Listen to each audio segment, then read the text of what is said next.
가업 승계 때문에 밤잠 설치시는 대표님들 많으시죠? 오늘 정말 중요한 이야기 좀 해보려고 합니다. 바로 우리 회사의 세금 전략, 그 마지막 골든타임에 대한 이야기인데요. 정말 시간이 얼마 남지 않았습니다. 자, 바로 본론부터 말씀드릴게요. 만약 대표님이 100억 원 자산을 자녀에게 물려준다. 그럼 세금 과연 얼마나 나올까요? 바로 45억 원입니다. 네, 45%. 내 자산의 거의 절반이 그냥 세금으로 나가는 거죠. 정말 충격적인 현실 아닙니까? 이 어마어마한 세금을 줄이는 걸 우리가 절세라고 부르죠. 근데 여기서 정말 중요한 게 있어요. 절세는요, 법을 잘 알아서 합법적으로 세금을 아끼는 거지, 불법인 탈세나 아슬아슬하게 줄타기 하는 조세 회피랑은 완전히 다른 개념입니다. 우리는 무조건 합법적인 길 안에서만 가장 스마트한 방법을 찾을 겁니다. 자, 그럼 이 절세라는 목표에 도달하는 길이 크게 두 갈래가 있다고 보시면 돼요. 근데 참 신기하게도 대부분의 대표님들은 첫 번째 길, 그러니까 사실은 덜 효과적인 길에만 집중하고 계시더라고요. 왼쪽이 바로 그 첫 번째 길입니다. 어떻게든 자산 가치를 좀 낮춰보려는 뭐랄까 아주 일반적인 전략이죠. 하지만 우리는 오른쪽에 집중할 겁니다. 애초에 세금 낼 돈, 이 재원 자체를 어떻게 하면 가장 효율적으로 만들 수 있을까? 이게 훨씬 더 강력하고 근본적인 접근법이거든요. 왜 첫 번째 전략이 덜 효과적이냐?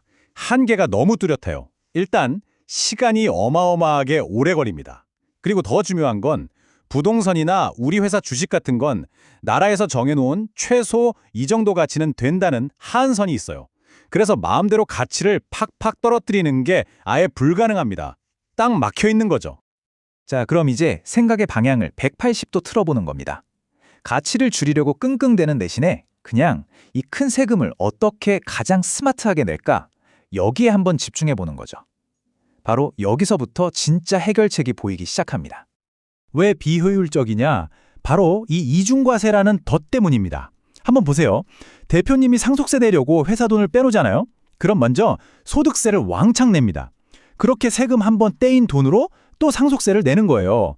세금을 2번 내는 거죠. 그러다 보니 계산해보면 100억 상속세 내려고 회사에서 200억을 빼와야 한다는 이런 말도 안 되는 상황이 벌어지는 겁니다.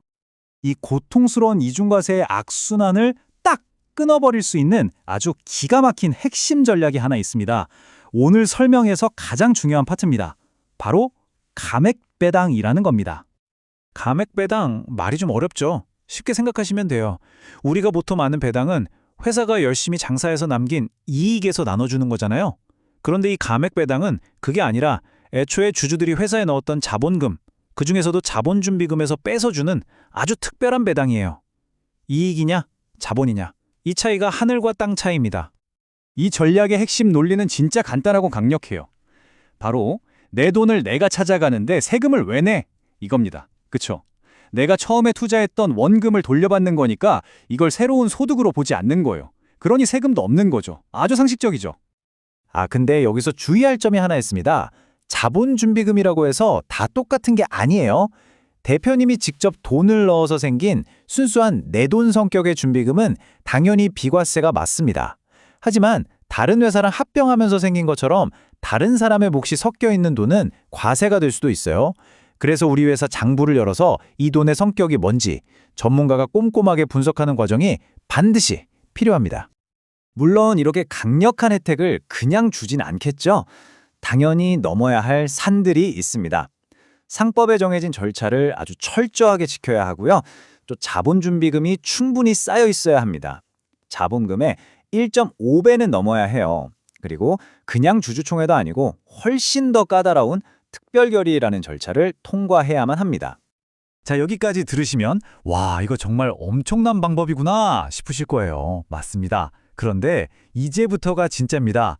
제가 왜 자꾸 시간이 없다고 하는지, 왜 2025년이 마지막 골든타임이라고 부르는지 지금부터 그 이유를 말씀드리겠습니다.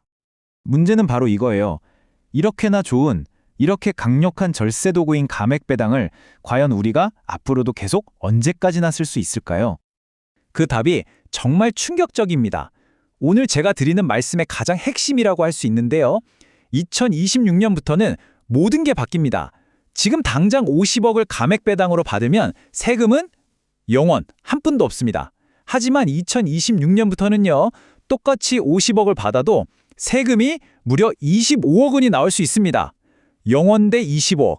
이건 그냥 차이가 나는 수준이 아니죠. 아예 다른 세상이 되는 겁니다.